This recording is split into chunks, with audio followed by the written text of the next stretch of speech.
तैयार हो जाएगी, ऐसी आशा की गई है। 27 सदस्यीय एक चतुरंगिणी सभा का निर्माण हमने आज कर दिया है। ये सभा प्रत्येक क्षेत्र में आगे बढ़ते हुए 10 महीने में सेना को धरातल पर काम करते हुए दिखाने के लिए वचनबद्ध है। इसका स्वरूप ये है कि ये शंकराचार्य जी की चतुरंगिणी है और इस उद्देश्य से अस्तित्व में आ रही है कि हिंदुओं के मन में जो भय व्याप्त है तरह तरह का, वो सच नहीं बोल पा रहे हैं, वो सच के साथ खड़े नहीं हो पा रहे हैं, उनकी मजबूरी हो गई है कि वो झूठ का समर्थन करें, तो उस भय से उनको मुक्ति दिलाने के लिए कार्य। हाँ, सिद्धांत ये है कि निर्बल का बल बनो, और उसके लिए तरीका है टोको, रोको और नहीं तो ठोको। तो टोको का मतलब है कि कहना पड़ेगा कि भाई ये गलत हो रहा है, हो सकता है इससे सुधार आ जाए।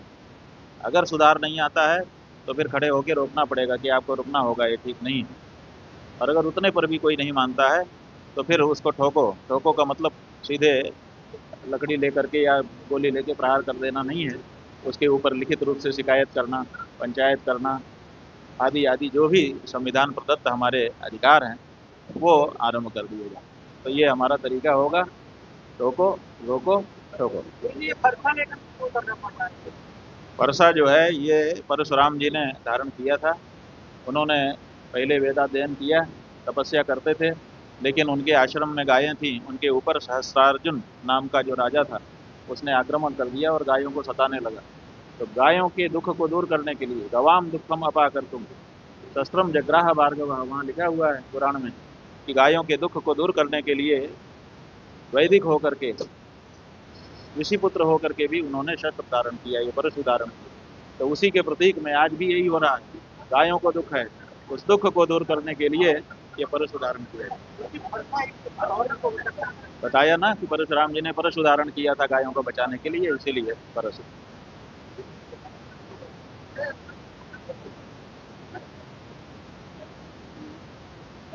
बात यह है कि वहाँ जाना भी नहीं चाहिए किसी को। क्यों जाना चाहिए? अगर धार्मिक स्थान है जैसे मक्का मदीना है, 40 किलोमीटर दूसरे लोगों को रोक दिया जाता है कि तो वो गलत थोड़े है, ठीक है। उसी तरह से हमारा भी धर्म स्थान है, हमको भी अपनी पवित्रता चाहिए, हमको भी अपने ढंग से वहाँ पर पूजा पाठ करना है, तो वहाँ पर दूसरा क्यों जाएंगे? ठीक है, रोक दिया, अच्छा किया, यही परंपरा थी, सदा से रोका जाता था। बीच में मना कर दिया था, आपके काशी विश्वनाथ मंदिर में नहीं पत्थर लगा था, आर्य धर्मेतरा नाम प्रवेशो निषिद्ध है, तो क्यों उसको तोड़ करके फेंक दिया गया? मनमाना करने के लिए। तो ये हमारी यहाँ परंपरा है कि हमारा जो धार्मिक परिसर है उसमें उसी धर्म का पालन करने वाले लोग जा सकते हैं जिसका वो परिसर है। 27 सदस्यों की एक चतुरंगिणी सभा बना दी गई है। ये 27 सदस्यीय चतुरंगिणी सभा हर क्षेत्र में काम करते हुए 10 महीने में ये शंकराचार्य चतुरंगिणी सेना को धरातल पर काम करने के लिए उतारे। इसका रजिस्ट्रेशन अब कराएंगे ये लोग। हमने तो इनको 27 सदस्यों को दायित्व दे दिया कि अब आप लोग इसको ठीक से बनाइए, बना करके धरातल पर उतारिए, तो ये करेंगे। इन्होंने हमको कहा है कि आने वाले माघ मास की मौनी अमावस्या को प्रयाग के संगम में स्नान करके ये सेना काम करना शुरू कर देगी। हाँ? क्या लिए जाते हैं? शस्त्र। शस्त्र, हाँ हाँ, ठीक है, अनुमति होगी तो अनुमति ले ली जाएगी। अगर अनुमति होगी, हाँ, हम कहते हैं कि अगर अनुमति की जरूरत होगी तो हम उसको सीख करेंगे, उनसे प्राप्त करेंगे अनुमति। क्या दिक्कत है? लाइसेंस लिया जाता है ना, लाइसेंस किस लिए लिया जाता है? इसी के लिए तो लिया जाता है।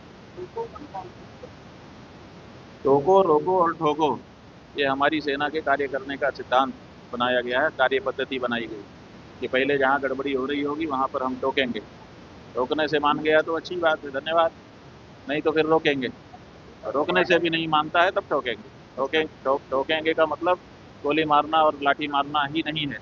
ठोकेगा का मतलब है मुकदमा ठोक देना, नालिश ठोक देना, लिखित शिकायत कर देना, सार्वजनिक रूप से पंचायत बुला देना, ये सब भी ठोको में आता है।